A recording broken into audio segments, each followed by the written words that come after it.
สบายดีวันนี้คอยก็มาสอนลุคคริสต์มาสเนาะสำหรับลุคนี้พวกเขาก็คัดสีเข้ามาเบิ่งกันเลยว่ามันสิเป็นจังใดสำหรับ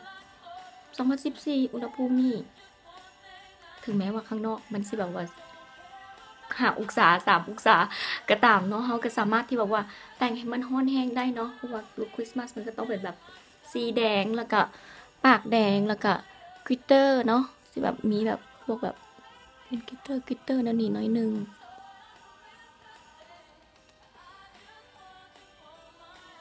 ประมาณนี้เนาะสาวๆมาเริ่มต้นกันเลยเนาะคอยก็เตรียมผิวแล้วมื้อนี้เนาะคอยก็เอาทาครีมบำรุงคือทุกมื้ออะไรแล้วก็ครีมกันแดดแล้วก็ลงเบสลงไพรเมอร์แล้วก็มื้อนี้เฮาสิพิเศษหน่อยนึงก็ไปบอกเพราะว่ามันเป็นลุคกันคริสต์มาสเนาะคอยก็ลงfoundation รองพื้นมาต่อกันด้วยตาเนาะคอยสิใช้ไพรเมอร์ของ UD เนาะตัวนี้พอปกชั่นบ่หลายปานใดมันสิเป็นแบบบ่ออกสีเด้อตัวนี้สำหรับแบบให้ติดทนดนเนาะเคเมคอัพลุคมื้อนี้เนาะข่อยก็ทาตามเมื่อกี้ค่อยทาทางนี้ไปแล้วข่อยก็ทา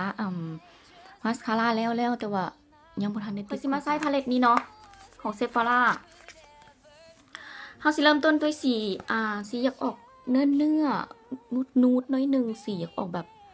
สีแบบเบจๆน้อยนึงค่ะนะเป็นสีด้านเนาะทาแบบยุงเหลอะลุมคิ้วนี้อ้อมาทางนี้เลยเนาะค่อยลงไพรเมอร์เลยเนาะเมื่อกี้นี้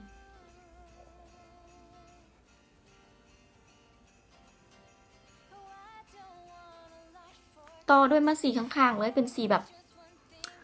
คันสีเบิงในนี่มันคืออยากออกทองเนาะแต่จริงๆแล้วน้ำสีตัวจริงมันสิเป็นแบบนูดแบบออกทองน้อยเดียวบ่หลายคันสิทายเจ้าเห็นสร้างขอบเนาะอยู่หม่องอันนี้นะหม่องกระดูกอยู่หม่องนี้นะเขาทาอยู่หม่องกระดูกอันนี้นะเดี๋ยวมันจะสิเห็นว่าทาแล้วจะสิเข้าใจนะว่าเป็นทาด้วยมือนี่เนาะว่าสิลงสีอื่นเข้าไปเนาะทับอยู่หม่องนี้แล้วมันก็สิมีแบบสีนี่อยู่ข้างขอบน้อยนึงพอสิเห็นทางนี้เนาะเห็นบ่มันก็สิประมาณนี้เนาะเจ้าเบิ่งก่อนเปลี่ยนแปรงเนาะเขาสิเอาแปรงตัวนี้หัวแบบปู้ๆแหลมๆน้อยนึงเห็นบ่สิออกแบบมุนๆแหลมๆน้อยนึงสีนี้เนาะสีน้ำตาลแบบอยากออกตาลแบบโบแห้งปานใดน้ำตาลแบบออกทองน้อยนึงสีประมาณนี้ขัดเบ้าคือเก่าเนาะเบ้าตาเฮา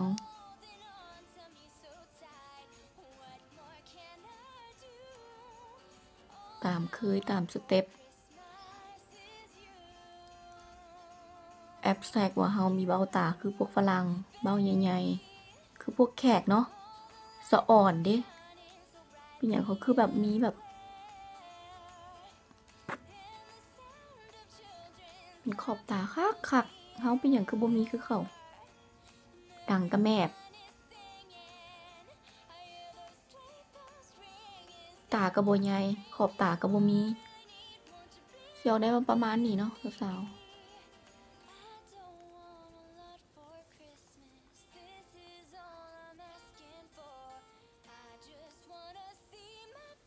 ต่อไปเขาจะเอาสีน้ำตาลเข้มเนาะมันกระโบเกือบสีด้านน้ำตาลเข้มเกือบสีด้านแตะน้อยนึงบ่หลาย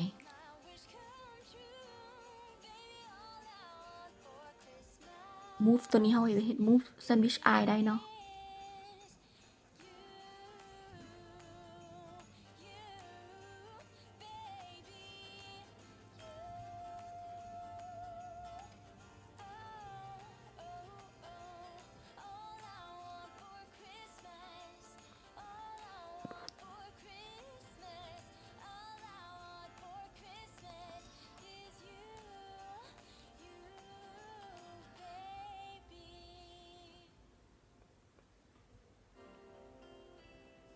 แต่เทละหน่อยเนาะสาวๆตามนั่นเพราะว่า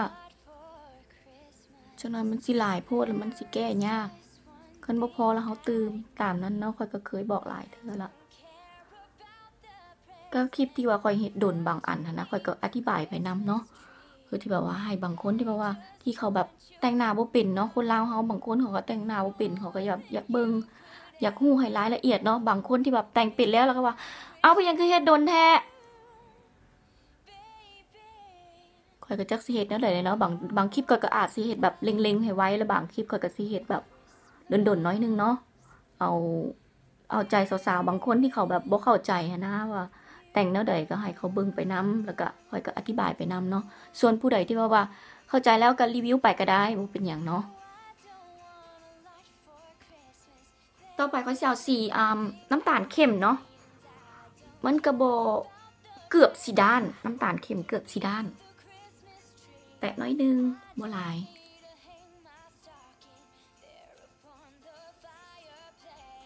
move ตัวนี้เฮาเฮ็ด move sandwich eye ได้เนาะข่อยก็เฮ็ดไปแล้วเฮาสิใส่สีเขียวนี่เนาะเขียวแบบเขียวออกเหลืองเขียวสะท้อนแสงน้อยนึงบ่ต้องย้านเพื่อสิเพิ่มแบบทั้งพื้นของมันน่ะเนาะให้มันออกสีทองๆให้มันได้นะเพราะว่าสีทองที่เฮามีมันแบบทาเข้าไปแล้วมันก็ยังแบบบ่ท้องปานใดเนาะเอานิ้วพวกเจ้านี่แหละนิ้วนางเนาะแต้มเข้าไปอยู่หม่องกลางเนาะกลางตากลางหน่วยตานี่แหละทับเข้าไปตัวที่ว่าเฮาคัดเบ้ามาแล้ว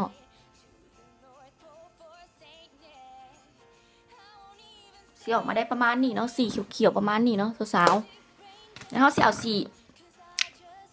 บางคนที่ว่าเอาบางคนเอาสีเหลืองก็ได้หรือว่าสีเขียวก็ได้ที่ว่าเขียวด้านๆนิดนึงเนาะแล้วเจ้าก็เอาค่อยก็เอาสีนี้เนาะสีทองตัวนี้เห็นบ่มาแปะเข้าไปตืมสร้างฐานของมันเนาะเพิ่มไปด้วยกลิตเตอร์เนาะเคยมีกลิตเตอร์ที่แบบเคยเห็นของอันนั้นที่ว่าขายหลายก็มีพวกของเกาหลีที่ว่าถือๆก็มีค่อยตัวนี้ค่อยก็จักซื้อของอีหยังแล้วค่อยก็ลืมมันสิเป็นแบบเม็ดเพชรแบบกากเพชรใหญ่ๆน้อยนึงเนาะประมาณนั้นแต่ตัวนี้ของแบบบางคนที่ว่ามีเป็นผงนะก็เอาแบบนั้นก็ได้ที่ว่าแบบที่มันมีเจลมาที่แบบว่าให้มันติดเอาแบบเจลนั้นก่อนแล้วมาแปะใส่เนาะก็ได้คือกันแต่ว่าของข่อยมีอันนี้ข่อยก็ใส่อันนี้เนาะเอาอะแดปตามที่ว่าพวกเจ้ามีเนาะหรือบางคนที่ว่ายังบ่มีก็แนะนำให้ซื้อเป็นผงไปเลยดีกว่าหรือว่าเป็นแบบไลเนอร์นั่นนี่ก็ได้แต่ค่อยคิดว่าพวกเจ้าคงสิมีของอีทูดี้เนาะแต่ว่าอีทูดี้ที่ว่าเป็นขวดแบบนี้เนาะกลิตเตอร์มันบ่ใหญ่เนาะต้องไปหาแบบตัวกลิตเตอร์ใหญ่ๆตัวกากเพชรใหญ่ๆเนาะแปะเข้าไปเลยสาวๆแบบนี้เนาะยังบ่หลายปานใดแต่ว่ามันก็ติดมือออกมานำดิมันสิเป็นประมาณนั้นเนาะเพราะว่าเฮาบ่มีเด้ธรรมดาคันเฮ็ดลูกนี่เป็นผงดีกว่าที่ว่าเพิ่นมีเป็นผงเนาะค่อยก็แปะแนวนี้เนาะทวิตก็เอามือต่อด้วยมาสคาร่าเนาะสาวๆแล้วก็ค่อยก็ใส่มาสคาร่าของ YSL ตัวนี้คือเก่าตามเดิมเนาะ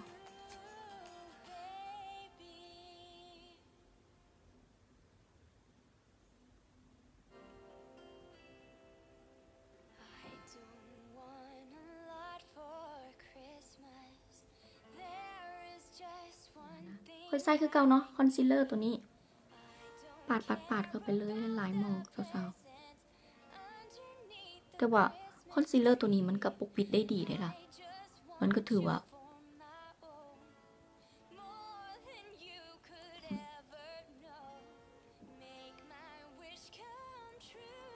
สิหมดแล้วเนาะมันก็เลยรู้สึกว่าอยากหักน้อยนึง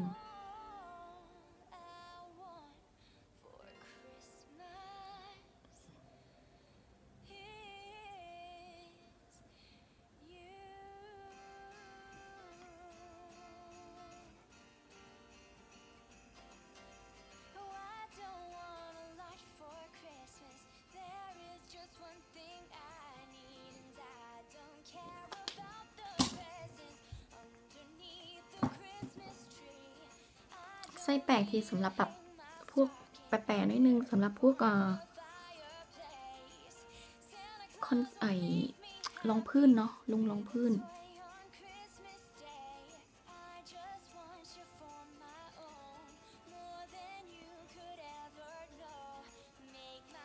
ก็จะเอา มันสิเป็นแบบพวกคอนทัวร์แต่ว่าสิเป็นครีมบัสเนาะอันนี้ของความเป็นรูชัวมันก็คล้ายๆยี่ห้อของ Maybelline นั่นแหละ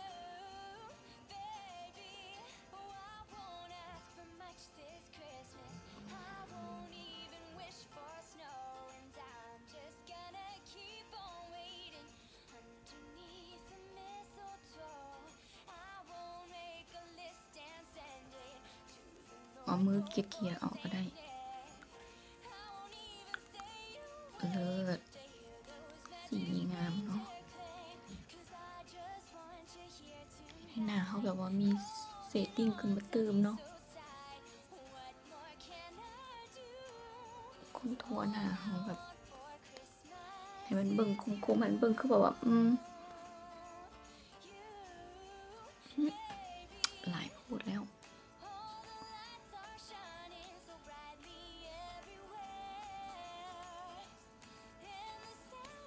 เป็นลุคกลางคืนเนาะแบบเทหน้าเลี้ยวเนาะต้องสร้างตัวนี้แหละเพราะว่าแล้วเขาถ่ายรูปแบบ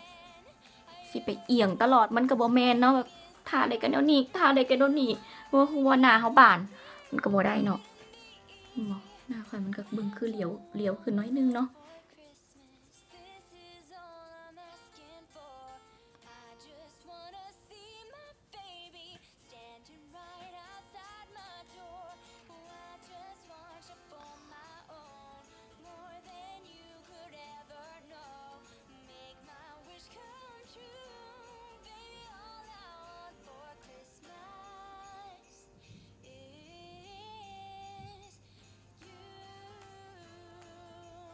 ต่อไปมันเป็นแก้มเนาะเขาสิมาใส่สีปัดแก้มของ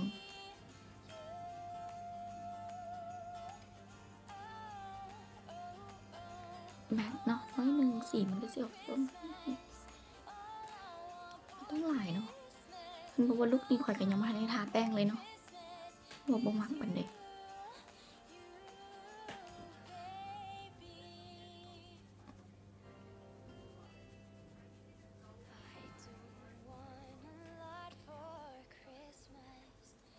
ต่อไปเขาจะใส่ไฮไลท์ของ MAC เนาะ Soft and Gentle ที่คล้องใจข่อยมาดนแล้วคล้องใจสาวๆบล็อกเกอร์หลายๆคนมาดนเนาะว่ามันโอเคมันคักอีหลีแบบบางๆเนาะบ่ต้องหลายหรือว่าบางคนที่ว่าบ่มักให้หน้าเงาก็บ่ต้องไล่ก็ได้เนาะ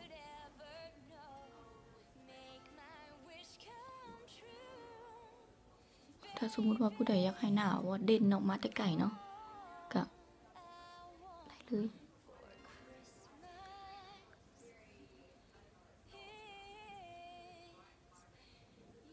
สุดท้ายสุดเนาะเขาจะสิมาใส่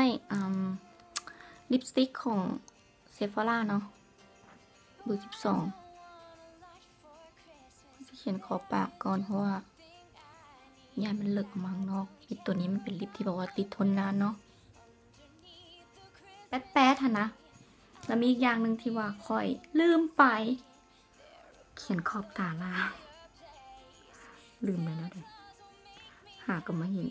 แค่เขามาติดขนตากันเนาะขนตาเขาใส่ประมาณนี้เนาะแบบโบสัดจีนโบนะ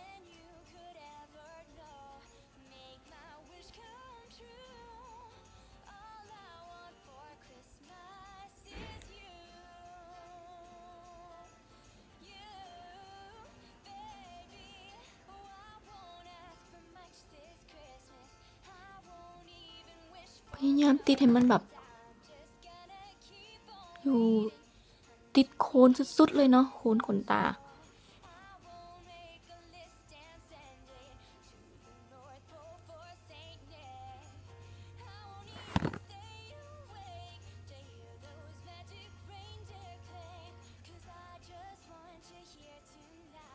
ลุคนี้สำหรับสาวๆที่เปรี้ยวจี๊ดแล้วก็มั่นใจในตัวเองเนาะว่าแต่งออกมาแล้วแบบ เอาอยู่ก็คงสิแบบว่ามีหลายคนคือการที่ค่อยคิดในใจ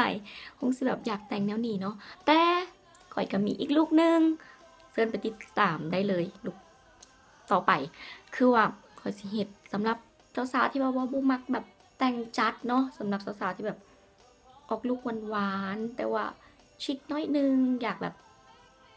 ออกมาประมาณแบบมันแมนแต่ว่า บ่เปรี้ยวบ่จี๊ดจ๊าดแต่ว่ามันก็สำหรับลุคคริสต์มาสค่อยก็เฮ็ดได้เนาะลองไปติดตามกันเบิ่งเนาะสำหรับลุคนี้ก็คงสิประมาณนี้รายละเอียดค่อยก็สิเฮ็ดเข้าไปแล้วเนาะในให้พวกเจ้าเบิ่งเนาะว่ามันเป็นจังใดค่อยโซสีตลอดเนาะพวกเจ้าก็คงสิไปเบิ่งได้แล้วก็ติดไปอะแดปกับสิ่งที่พวกเจ้ามีเนาะไปอยู่เฮือนพวกเจ้ามีสีหยังเป็นแนวใดค่อยก็สิอธิบายไปนำแน่พอสิแบบว่าให้พวกเจ้าฮู้เนาะว่าควรสิเอาสีใดควรสิเอาแบบน้ำบ่แบบผงบ่แล้วแต่เนาะแต่ว่าสำหรับลุคนี้ค่อยก็เอาในสิ่งที่ค่อยมีแล้วค่อยก็ไม่เฮ็ดให้พวกเจ้าเบิ่งเนาะมันก็คงสิได้ประมาณนี้บ่สีทองกับสีเงินเนาะสำหรับลุคคริสต์มาสมานี่สาวๆสีเจ็บจี๊ดจ๊าดได้ใจตามสไตล์ของฟ้าใสไดรี่เนาะ ก็อยากให้พวกเจ้าแบบติดตามแล้วก็กดไลค์กดแชร์แล้วก็คอมเมนต์เนาะส่วนถ้ามีคำถามอย่างก็คำถามพวกเจ้าก็ถามมาได้เนาะทางเฟซหรือว่าทาง Instagram หรือว่า YouTube ในช่องของข่อยเนาะพวกเจ้าก็ถามมาได้เลยพวกเจ้ามีถ้าพวกเจ้ามีแบบaccount ของ YouTube เนาะพวกเจ้าก็สามารถถามข่อยได้ถามได้หลายอย่างสามารถตอบให้ได้ถ้าอันใดที่แบบว่าตอบได้อันใดที่ข่อยฮู้ข่อยก็สิตอบให้พวกเจ้าเนาะถ้าอันใดที่พวกข่อยว่าบ่ฮู้ข่อยก็สิพยายามไปหามาแล้วก็สิมาตอบให้พวกเจ้าฮู้ก็เรื่องความงามข่อยก็เต็มที่เนาะข่อยก็มักอยู่แล้วในสิ่งนี้มักดูแลตัวเองมักแบบเฮ็ดให้ตัวเองแบบดูดีเสมอถึงแม้ว่าข่อยสิ30อุ้ยเปล่าแล้วปีนี้30แล้วแต่ก็บ่เป็นหยังข่อยก็สิบอกว่าเรื่อยๆกับการดำรงชีวิตถึงแม้อายุสิหลายสมองก็อายุสิหลายถึงแม้ว่าอายุที่เฮ้ยจะคิดอีกอย่างอยู่ถึงแม้อายุสิหลายแต่ว่าใจมันก็ยังอยากแบบยังอยากสาวอยู่หั่นนะยังแบบอยากดูแลตัวเองยังอยากแบบว่าเฮ็ดให้ตัวเองดูดีลุคนี้ก็มันแม่นข่อยสุดๆนะรู้สึกว่ามันใช่มันเอาอยู่แม่นแล้วเนาะก็คงสิประมาณนั้นขอให้ทุกคนติดตามสมกันไปเบิ่งเนาะว่ามันสิเป็นจังไดติดตามกันหลายๆเข้าใจหลายๆสบายดีแล้วมาพบกันใหม่บายอย่าลืมลูกต่อไปสำหรับสาวหวาน